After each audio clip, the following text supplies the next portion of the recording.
fantasy, taking place at like Magic College. So, the FMC in here is, has finally gotten into like her dream school of college, her first year, and she doesn't really have a lot of support from home. She doesn't have any support from home actually, so she is like struggling to make ends meet, trying to pay for college and housing and everything. Yeah, while falling in love. It's really cute actually. I do like a good like college setting. I think the older that I've gotten, the more I've moved away from like high school, aged protagonists and centered stories, and more towards like adults and like college age. So that was lovely. I do love the setting in here. I thought it was wonderful.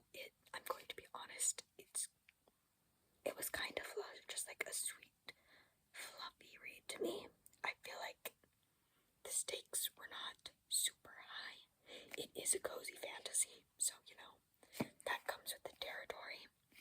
But again, even with the Larceny, Larceny, it was not super high. But I loved that MMC2. I thought he was a wonderful love interest. Just kind of like a sweet, down-to-earth guy is, I guess, what I typically prefer to see. I'm not a fan of the like bad boys as much, honestly. So I don't know. It was a cute, sweet, cozy fantasy romance. Would recommend. But yeah, it was a good time. Oh, and because I got this at an author event, it is signed.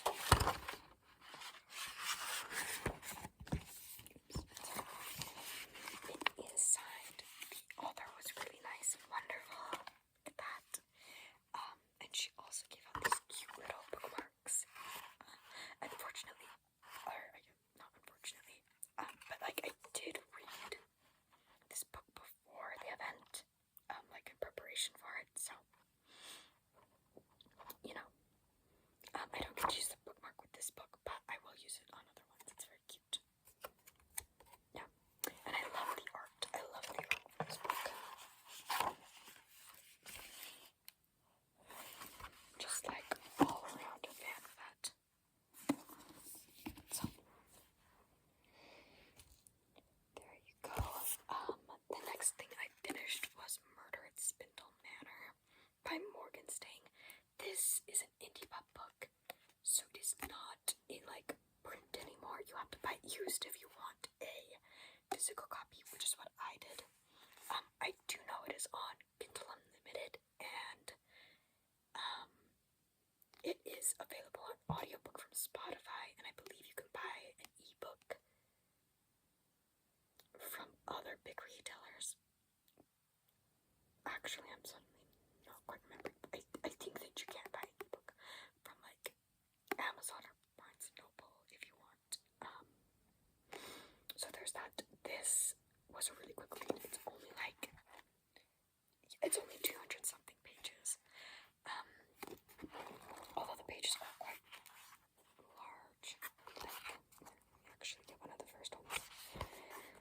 Well, look at that. That is like a dense page. There's like no margin in there. I'm assuming it's because, being an indie published book, it's like easier that way. It's probably more cost effective, so totally understand. I liked this book. I enjoyed it. I feel like it was a fun genre read, if I'm being honest. So if you're looking for like a fun, quick mystery, set in like an almost steampunk adjacent world, because it's not quite steampunk. Like there are steampunk elements, but then there are also like there's a magic system combined with like the steampunk elements, which is fun. So anyways, yeah. Right. I'm not sure yet. I know that there's 2 books in the series. I'm not entirely sure if I'll check them out or not, just because first of all, I don't have a Kindle Unlimited.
last years of the Qing Empire. I don't know what century that is, I'm sorry.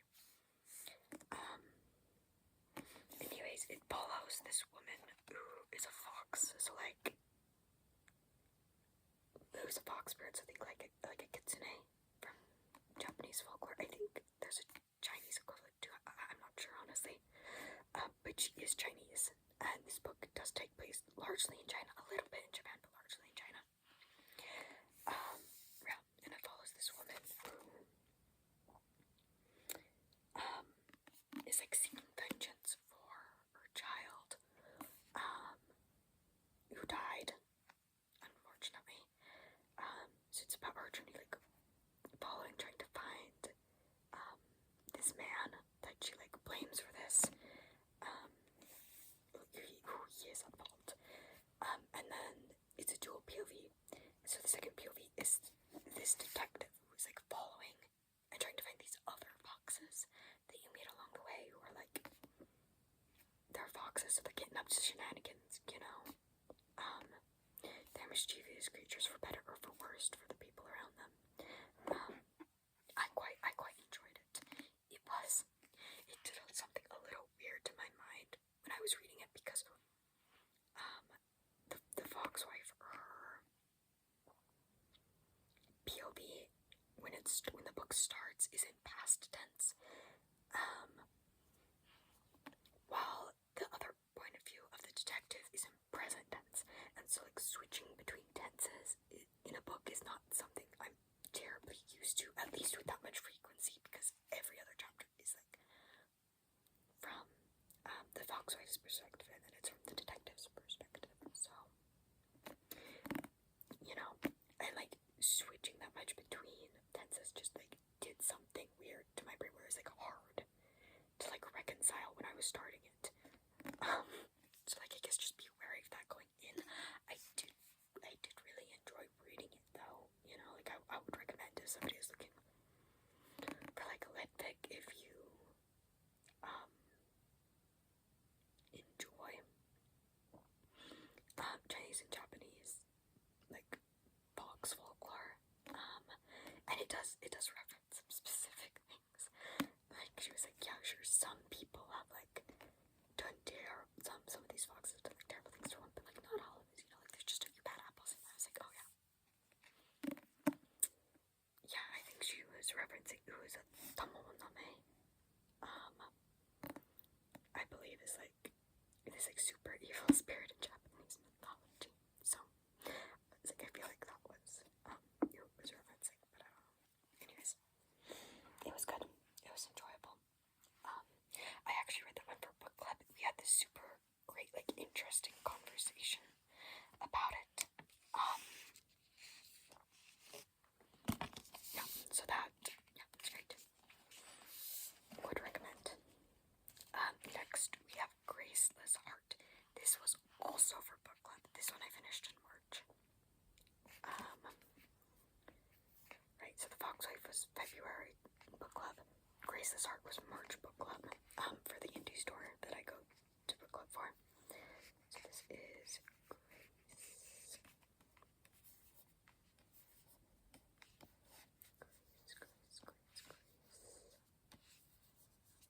This heart.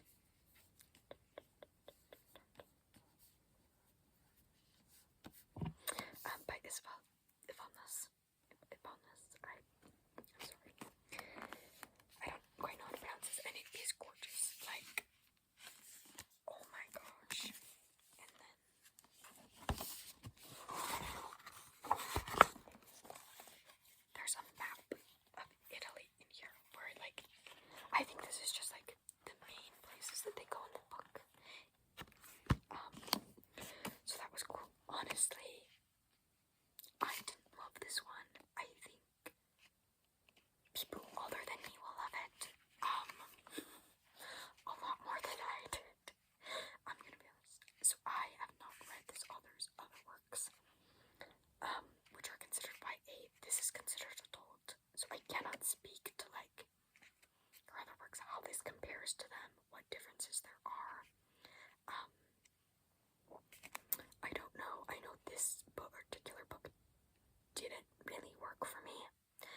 so much time on like this part, and like there's no time spent on this part, and like I don't understand like where some of these threads really went, or I feel like they weren't as effective as they maybe were intended to be. But yeah. Honestly, in book club, it ranged from like the rating. They do a 5-star rating at the beginning, and then they do like the average of the book, which is kind of fun. It ranged from like a 2.5 star to a 4-star. Nobody gave it a 5-star. But I do think that shows like, I don't know, just how much it depends on taste. I didn't script the book, sorry. I forgot about it. That's the important part too. So this follows this girl, Ravenna, like Raven in Italian, who has this magic in her that she like hates, because I guess it like, and you find this out right at the beginning, so this isn't a spoiler, this is like literally in the prologue, but she like can accidentally kill people with her magic, so she hates it. She does not like magic at all. She's a sculptress. Anyways. And she like wins this big competition and is like taken by this family. Sorry, I'm already forgetting.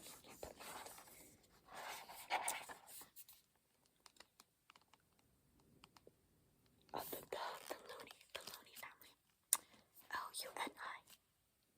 She wins this big competition, and then this Looney family basically like kidnaps her and is like, hey, you have to work for us now, to like get these magic stones, because I guess you can't, like, people can't not touch these magic stones, and there's a bunch of different types of magic stones. In this world, the book doesn't focus on a lot of them, it kind of just focuses on one bit anyways. You cannot touch these magic stones, like they'll kill you if you try to touch them unless you have magic. So that is why they like need her in particular, is because she has magic, and she's like one of the few people that they found who, first of all, knows how to work with stone, because she sculpts and also has magic, so she can touch them. So that's why. And she like ends up, there's like this romance plot with one of them, and he is like the bad boy kind of like trope, right? Like, how do I describe this? Like, this guy's like dark, like he does dark things. Like he hurts people, he murders people if he needs to. But like he's soft for her, or like he becomes soft for her. So I would say if you enjoy that storyline in Romantasy, check it out. If you like this author's other works, also check it out. Personally, I'm not super into romance, and I was kind of hoping that this would focus more on the other aspects of it, like the art and everything. I feel like the descriptions of art and of Ravenna sculpting were like highlights to me. I don't sculpt, I don't know how to sculpt, so I can't speak to their accuracy. Nothing felt like so out of line that even I, nothing was like, oh, that doesn't make sense, like everything like seemed like it made sense. So anyways, yeah, so unfortunately just not for me. However, I think other people who like this author and who want that romantasy would find it enjoyable. It was very fast paced, and it was like very intriguing and entertaining. So it's not like this book is not always without merit, but like, again, just not for me, unfortunately. I love art, so I was like really hoping that I would enjoy it, but again, and I won't swear off that author, and I know that this is supposedly like it's gonna be a quartet, like one of those series where it's not, where it's like interconnected standalones, right? So there'll be more books in this world following different just like an astronomer. So like I would check out the rest of the books. But yeah. And like I hope that for the rest of them, the author is like given an appropriate amount of time and support because to make the books like where they need to be. So there's that. Okay, next. This is the last physical book that I read. Everything else will have been ebooks from my library. So there we go. This is the book club for Troublesome Women by Marie Bostock. This was a book club for a different indie bookstore. I don't usually join their book club just because most of their picks don't align with my tastes. And like being a semi-slow reader, I only finished 9 books in 2 months, which I know might seem a lot to some people, but like I know a lot of people do like 9 each month. So I do feel like I'm a little bit slower, which is okay. There's nothing wrong with that. I just know that is what it is. So it is. Being a slow reader, I just feel like I have to be like really picky, really choosy about like how I spend my time reading. But this one seemed really intriguing to me. It is a like recent historical fiction. It takes place in the 60s and follows a book club, a group of housewives as they like start reading together, like reading feminist fiction of the time together. This book was very well researched. All of the books mentioned in here do exist, which is wonderful. I have read some of them for my minor in English. I received a minor in English at college, and so for that, I ended up needing to read quite a few different like feminist works across the ages, right from like what we would consider first wave feminism starting in England to like now. So I have read some of the works from here. I've read sections of works of the books mentioned, and some of them I was like, okay, so I haven't read that one, but like I did learn about it, or like I know the author. I read some of her other ones. So that was cool to see. Unfortunately, to me, the story you read is more of like a recap and a summary of like second wave feminism than anything. I know a lot of women enjoyed this more than I did. They said they really connected to the characters more than I did. I don't know why I didn't connect to them as much. I do think it is possibly because I'm not a mother, and the women in the book club that I went to who like really deeply connected were also mothers. So I don't know if that has something to do with it. But yes, it was good to me, but not great. It was also super fast reading. I think I finished this in like 4 days, and it would have been faster if like I had had the time on individual days to like devote to this book. But I had to read it in like small chunks. And these days I've only got like an hour in, so that's why. Yeah, I would say it is a good summary, and it is a good starting place for talking about these topics if somebody is like new to it, if they don't know a lot and they want to learn more, or if you just like historical fiction, especially like centering women, I would totally check it out. However, on a personal note, I just wanted it to go a little bit more deeply into these topics, and it did at times feel like a very surface level overview of like, yeah, like isn't this like thing like this societal norm, like this social structure that like inhibits women's like ability to make choices, abilities to like work, to take paths other than like being a stay-at-home wife or mother. Like it does not suck, and it's like, well, yes, like I already know that. Like I already know that that is terrible. Like I feel that. Like I don't need that reassurance. I feel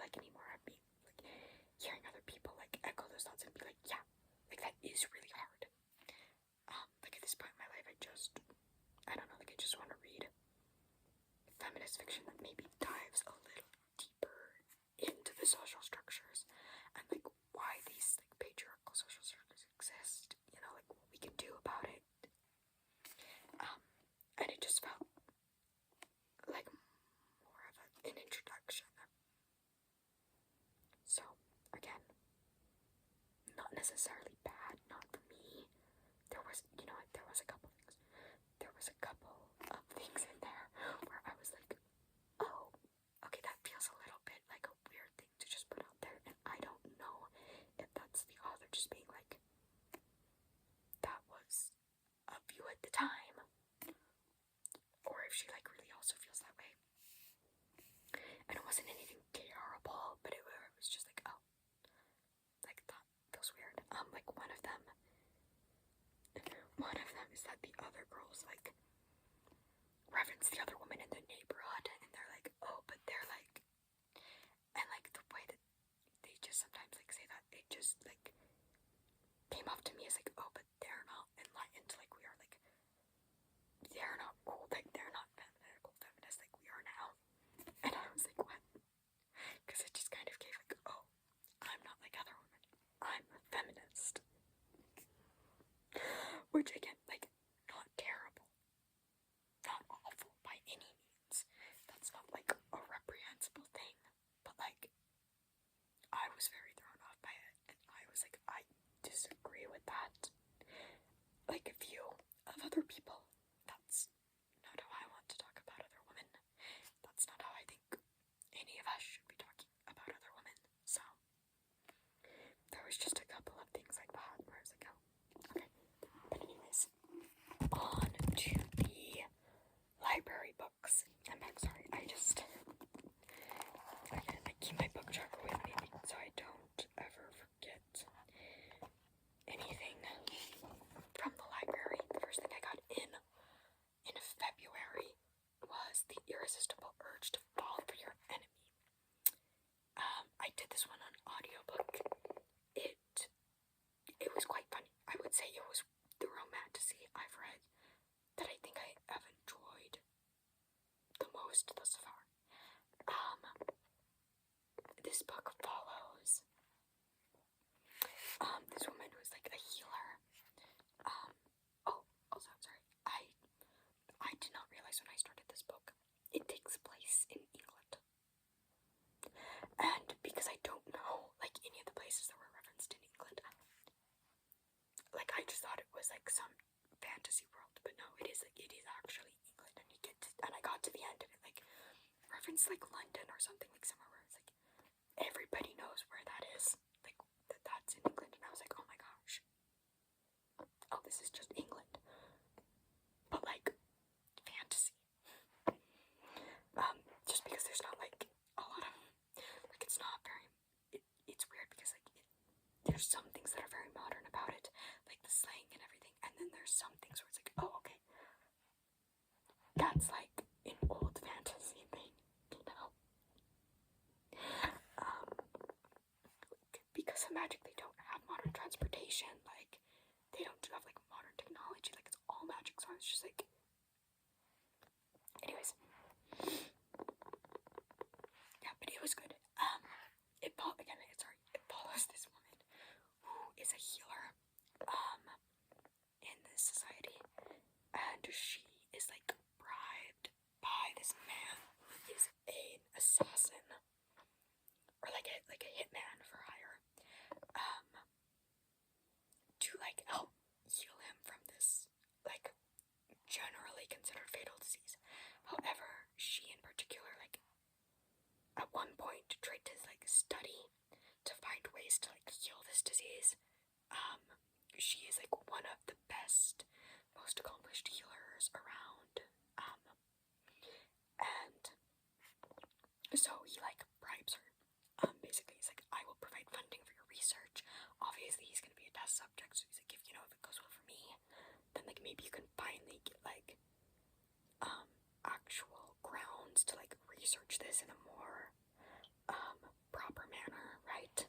With like actual funding and stuff. So she is like, okay, like I hate assassins because that goes against my like moral code of, healing people, never doing harm to people, like being a doctor. But she's like, whatever, I'll like work with you anyways. Yeah, and so like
there's like a lot of like dick jokes in here, and I don't know, it like at points it crossed my personal threshold for that. I think other people who are a lot more like, who enjoy that humor a lot more, will not care. I found it funny most of the time, but sometimes I was like, okay, that's like a little bit much, but again, that's extremely subjective. And I didn't find it so much that I was like skipping through anything, you know. I was just like, oh, like that's just a little too much. And then there was one scene with the male main character, love interest, at the end, where I was just like, oh, that was kind of weirding me out, you know. It kind of squigged me out, you know. And if anybody has read it, if anybody knows what I'm talking about, like, let me know. Because I don't know if it was just me that was like, if I knew a guy doing that, I would be like so weirded out. Okay, so anyways, as I was saying, yeah, I would say it was overall enjoyable. It still is not, I don't think one of my favorite books, but as far as like romances and romantasy goes, it was up there for me, which is saying a lot, because that is just not stories I usually particularly enjoy. So, I would check it out, especially if you like enemies to lovers, who do in fact start off as enemies. Okay, next book.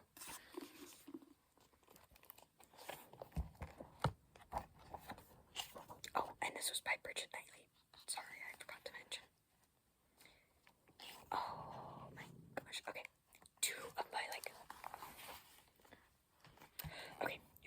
this is two of my like favorite rates this year. I would say both super high up there, like 5 out of 5, nearly 5 out of 5 stars, no notes, or like a few notes. First one is To Shape a Dragon's Breath by Monocle Black Goose. I loved this so much. Oh my gosh. So To Shape a Dragon's Breath follows this girl named Anacus, who is like a member of like, it's like an analog for a Native American tribe, and like this analog for America, I would say, in this fantasy world.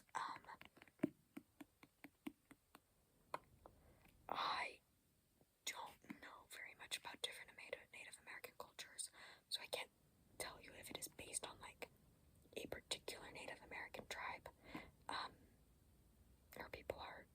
I know that the author is Native American herself. She belongs to the Wampanoag tribe. I hope that I said that correctly. I'm so sorry if I did not. Like, really, truly. So it would make sense if, you know, the people in this book were like an analog for that tribe. Wampanoag.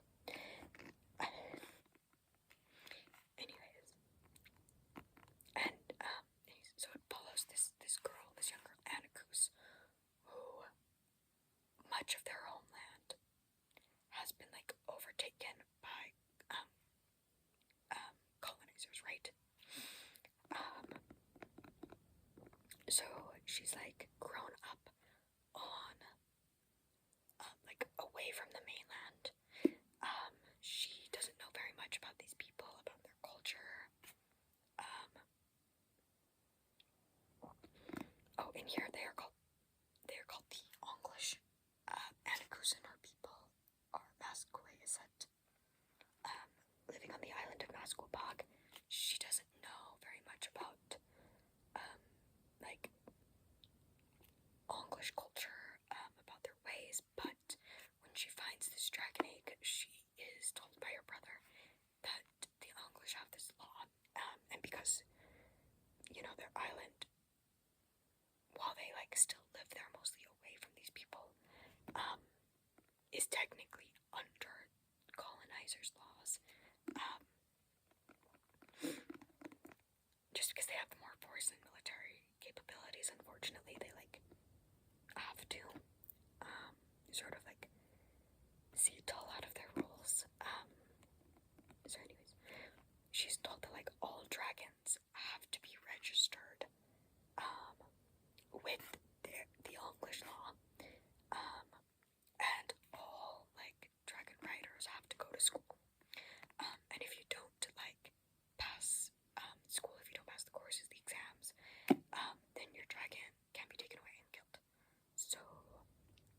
she like is forced to leave her home to go to this school to try and like learn these people's culture,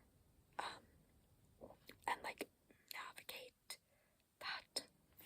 It does explore a lot of themes of like, you know, colonialism, of like, how do you say this, like culture shock, but also like culture wars. Like Annakus doesn't really have an interest in like bending to these English ways, but like all of these English people just like believe, they're like, but why wouldn't you, like our way is just better, like why would you not want to do things this way? So anyways, there's like a lot of tension there. There is racism. It does explore racism in like a bunch of different ways, which I really appreciated. I feel like there was a lot of nuance in like how like different types of racism were portrayed. Yes, some people were like violent and like had ill intent towards her and her people, but many of the people were also like believing themselves to like be good, right? To like think that they were like just doing the right thing.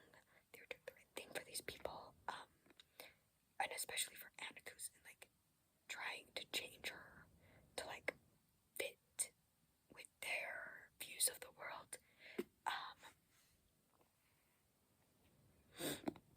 So there's that, and there's also like a lot of really good portrayal in like this, in like the school, right? Like you see the breadth of like teachers and like good teachers and bad teachers, and it's like it part of the book is like really hard because it's like, okay, like some of these people are like supporting Annakus in like some ways, and like you love that, but then they're not supporting her in like other ways that she like needs, because like they can't get this like intrinsic bias like towards like their own culture, towards like English culture, English ways, and like against masculine pog ways, like out of their head.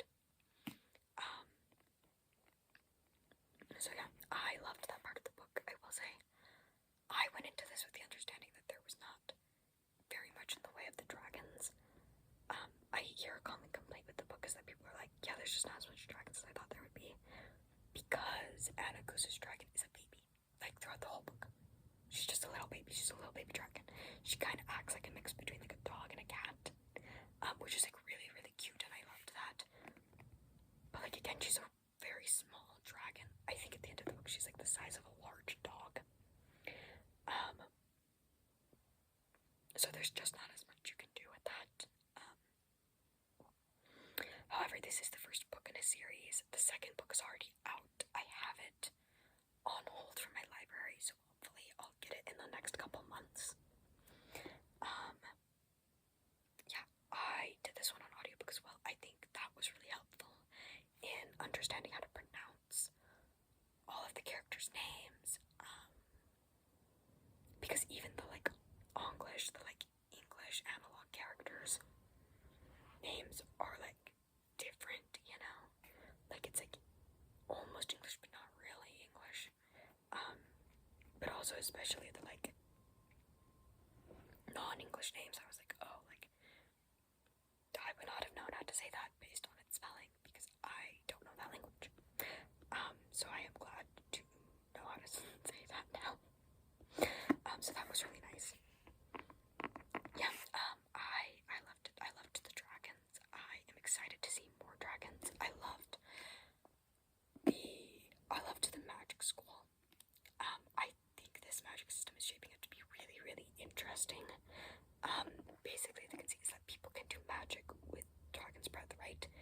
So they learn how to like shape it to like do different things with it, to like power like these like steampunk type inventions almost, or to like I don't know, like do things in nature, you know? Oh my gosh, I'm so sorry if you could hear that like car driving by. I hate it when people do that with their engines. Oh my gosh, it's so annoying. I'm so sorry. So anyways, yeah, I loved this. I thought it was wonderful. I loved all the characters in there. I loved the nuance. I and like you almost want to like some of these characters, but like there are other things where you're like, that's like crazy, like their own cultural inhibitions are getting in the way of themselves, and you're like, okay, so like I see where you're coming from. I see that you are like somebody who's also been hurt by this system, but like you gotta get out of your head, you know, at some point, and like learn a different way, you know. So anyways, yeah, I'm excited. I'm so excited for the next book in the series, and the books after that. 10 out of 10 would recommend. Okay. Now the next book I read, I do remember this one, is The Poet Empress by Shentao. I loved this so much. Oh my gosh. This is, I know, a very hyped debut author new release. And I feel like it met my expectations.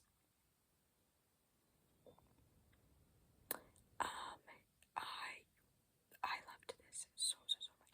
It follows this girl in this analog for ancient China, who is like a poor village girl, right? Like her parents are rice farmers, like she's a rice farmer. But they're all like their village especially, but also like the nation at large is in this like awful famine, this terrible famine. So when one of the princes announces that he is looking for a wife, or rather, the empire announces that one of the princes is looking for a wife and has to get married, and they like open it up to different people. She like volunteers. She goes to this like, I don't know what you call this, like marriage candidate finding, I don't know, like meeting, like event thing, in the city.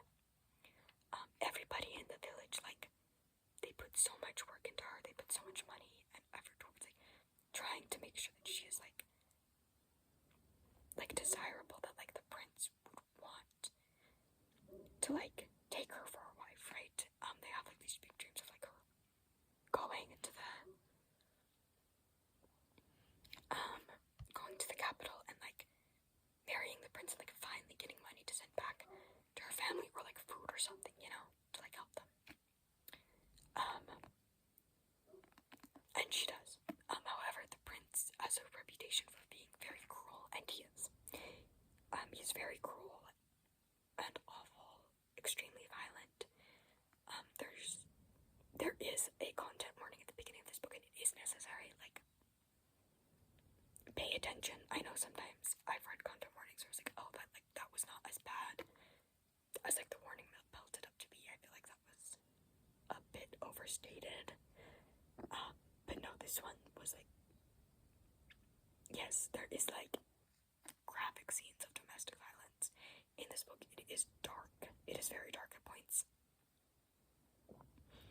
This is not a romance, by the way. I know some people have been putting in a romantasy. No. There's no love between the main character, Wei, and Prince Turan. So anyways, basically, like, she realizes that the prince is like this terrible, cruel guy. Like, he is as cruel as the tale say. I think she was hoping that like he wasn't that bad, or like maybe if he like married a woman, like, and he was like, oh, you're to be my wife, he would be like nice to like whoever he chose to marry, because you know, like, she's supposed to mother his children.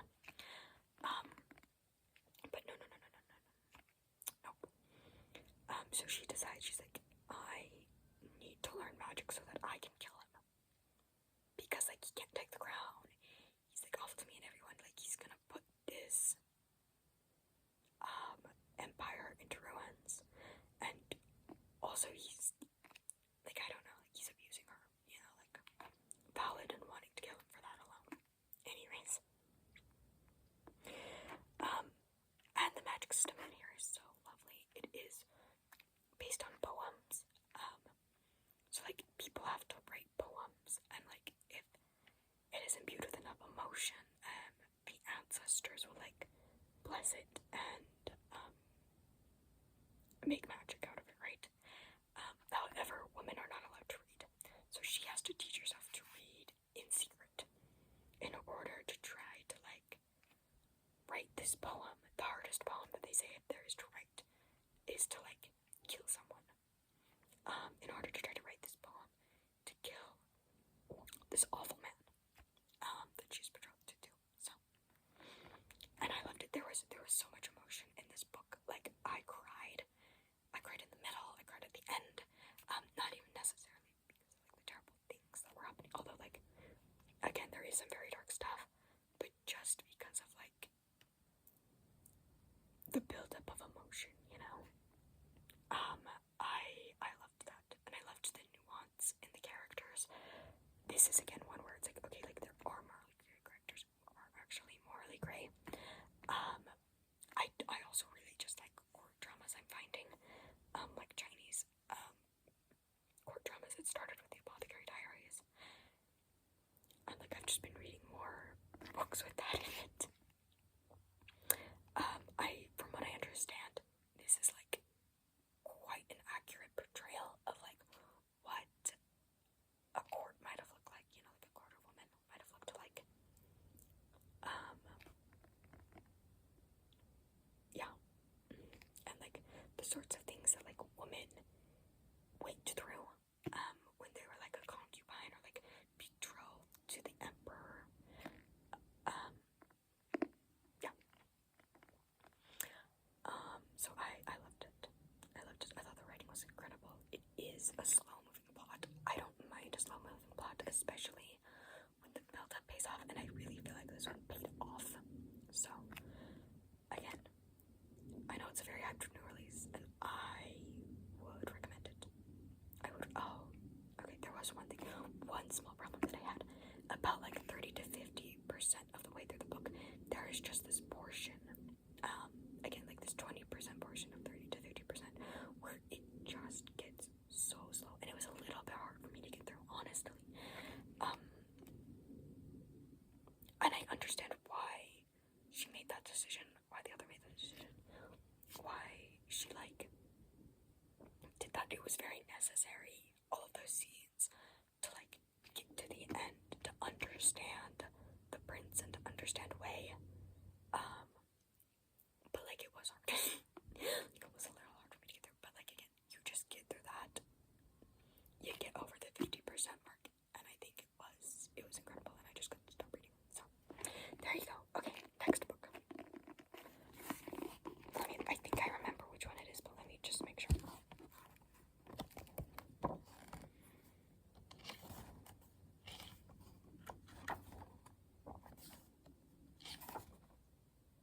Yes, okay, last book. This is also a Chinese myth retelling and a court drama. Like a back palace. What do you call it again? I forget. Anyways,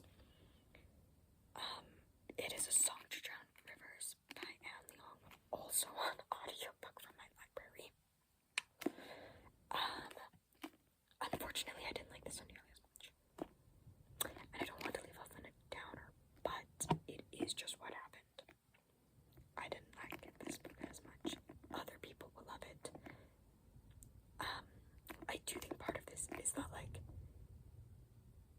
it focused a lot on the romance between the FMC and like the man she loved. There's like so much yearning in this book. Like, oh my gosh. And so, like if you want yearning, and if you want like a little bit of like, oh, like we can't quite be together right now, but like we just have to like get through this thing, and then like, you know, we'll finally be together, you know, like if you want that yearning, absolutely would recommend. I enjoyed the writing style, so I would check this author out again. I feel like I didn't quite understand what I was getting to with this book, just because like the blurb kind of posed it as like talking about themes of war, which I feel like it didn't really delve into. It did touch on them, but that was not the focus of the book, so I felt a little bit misled in that sense. Also, somebody was saying it was a fantasy, and it was not a fantasy. was just like a myth retelling, really, is what it was. Shishir, who I guess was one of the 4 legendary beauties of China. I don't know that myth. I want to look into it now that I read this book, though. So I can't compare this book to that myth. I have heard some people say there were changes made that they didn't particularly enjoy, but like, I don't know. I feel like when it comes to myths, portraying the themes accurately is more important to me than following things exactly. But like, again, I haven't read it. I don't know if it's like a good retelling or not. I can't speak to that. It was an interesting romance, is what I will say. I feel like when it came to the like court part, oh my gosh, I forgot to say what it's about again. I'm so sorry. I gotta remember that. I just get carried away. Sorry. A Song to Drown Rivers follows Shishir, who is like a village woman in this analog for ancient China. Again, not actually ancient China, just an analog. The country and a neighboring country have been at war for like many years.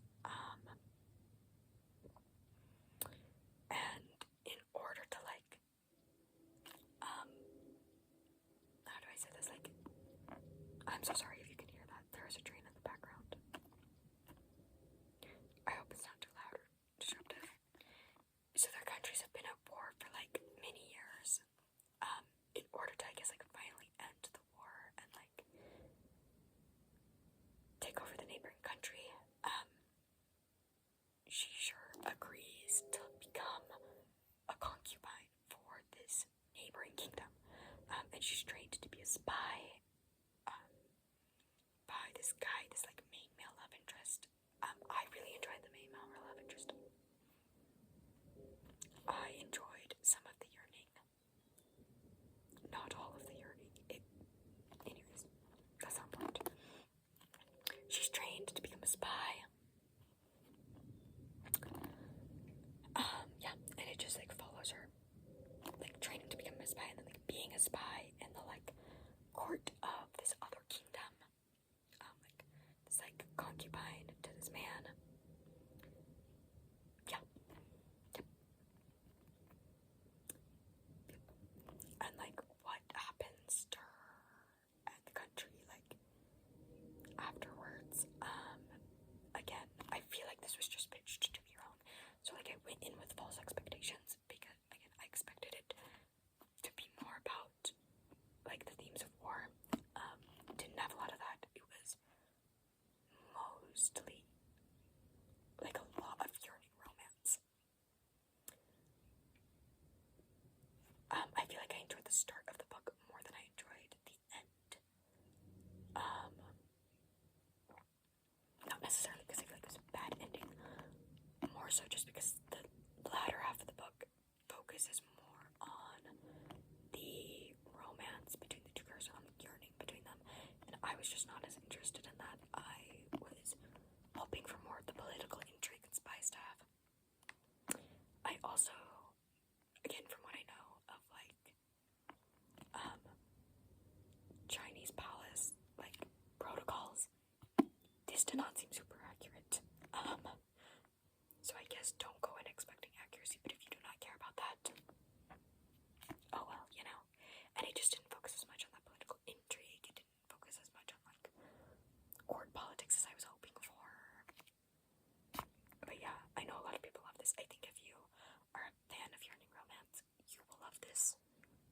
And so I would recommend checking it out for that because I enjoyed the author's writing. I enjoyed the prose. I enjoyed the style. I would check out another book from her.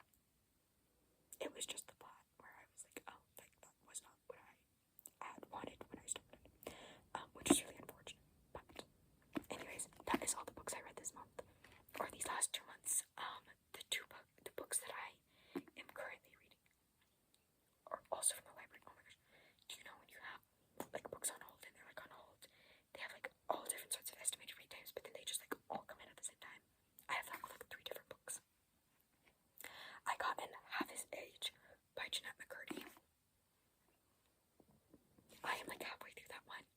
honestly, I'm kind of considering DNFing. I don't have anything morally against the book, really. I think exploring, like, age gap and predatory romance is, like, good. Like, there is a space for that we should allow.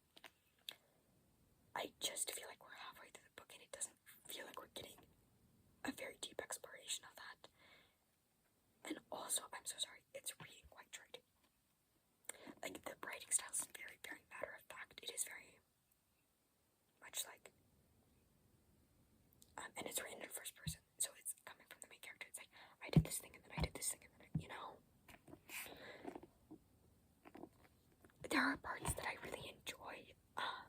She focuses a lot on, like, just describing typical everyday teenage life, and I do think it is quite true to that, if not with a very pessimistic view on it, you know? Like, yes, it is quite pessimist about, like, the worst parts of being a teenager, but, like, it is in a sense true to that, right? In some ways. So I do enjoy that a bit. But then I feel like we're just watching this, like, really uncomfortable romance unfold, and, like, without any deeper exploration of, like,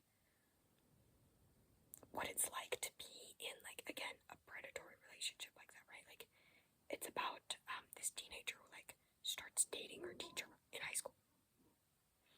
And, like, yeah, she's 17. I think she's 17. But, like, that is, like, I think that's an inherently predatory relationship. There's a big power imbalance when you have not just that age gap, but, like, also, he's her teacher. Like, he has control over her grades, over her, like, her schooling, right? Like, her ability to do well in school. Like, for a big part of her life, because, like, when you're a teenager, high school is, like, the majority of your life. And so I just feel like it's not really exploring that. So yes, somebody tell me, like, does the latter half of the book, like, explore that more? Or, like, am I gonna be disappointed? Because I'm just, like, I have a lot of books to read right now, so I'm just wondering, like, do I DNF? I don't want to, but, like, I will, you know? Like, if I feel like it's not gonna give me what I was hoping for. So anyways, yeah, I'm just struggling. So, like, somebody let me know, like, in the latter half, does it explore that more, or is it just gonna be, like, reading about, like, this weird, like, uncomfortable relationship with, like, nothing really to say about it? Because, like, that's my worry right now. So if anybody has read it, like, please let me know. And, like, if not, I'll DNF, just because I have so many other books right now, especially from the library. But, like, if it is a good exploration, like, I will keep reading, and I will pull through to the end. It's been a very fast-paced read so far. So, like, at least there's that, you know? Anyways, what else do I have in the library right now? I have, This Story Might Save Your Life. I'm also considering DNFing this, unfortunately. I'm only 30% of the way through. And my issue with this one is that it was posed as a thriller. It was posed as a thriller about, like, following this woman who, like, she's this famous podcaster about, she, like, co-hosts this survival podcast with, like, her best friend, you know, like, just detailing, like, these insane survival stories of real people, but then she goes missing, like, randomly one day. Nobody knows what happened to her. There's, like, all of these different things that, like, could have happened, like, why she was missing, like, why she goes missing. My issue is that this was pitched as a thriller, and I am not feeling very thriller-esque. I don't really read a whole lot of thrillers, but I feel like in order to be a thriller, you kind of need, like, some sense of tension, you know? Like, a lot of tension and, like, suspense, and I feel no tension and suspense. None. So somebody tell me if it ramps up as it keeps going, because I'm just not loving it, unfortunately. it does. The thing that is bugging me is that, like, you get one chapter of this woman's, like, present tense point of view, like, before she goes missing, and then after that, it's all told, all of her perspective is flashbacks. Like, it's all past tense, and so I just feel like I'm not really connected to her, and, like, I don't super care, which is unfortunate, and I don't super care about the other characters either. Like, I care a little bit, but, like, not that much. I don't love the MMC's point of view. I'm gonna be honest. It's not bad, and again, I feel like if there was that tension and suspense, like, if there was that tension and suspense that I'm looking for, like, I would keep reading, but that's my issue. I'm like, is this not really a thriller? I'm confused. Anyways, somebody tell me if it ramps up in the latter half of the book, because this was so hyped, and I was, like, so excited to get it in from the library, and now I'm like, what are we doing here? Again, I don't mind slow-moving plots, but, like, in something that is pitched as a thriller to be 30% of the way through and feel no suspense, feel no tension, feel no, like, I have to find out what's gonna happen. I don't know, that's, like, you know, it feels like it's just not doing what I wanted the book to do for me, so that's unfortunate. Gosh, yeah, I have 2 other books in from the library that I have not started reading. So again, I will DNF to read the other 2 because I'm more excited about this. It's Vera Wong's Guide to Murder. About this, like, 60-something-year-old woman who, like, starts solving murders, which sounds cool. Love that. Love a good murder mystery. And, you know, an older female character.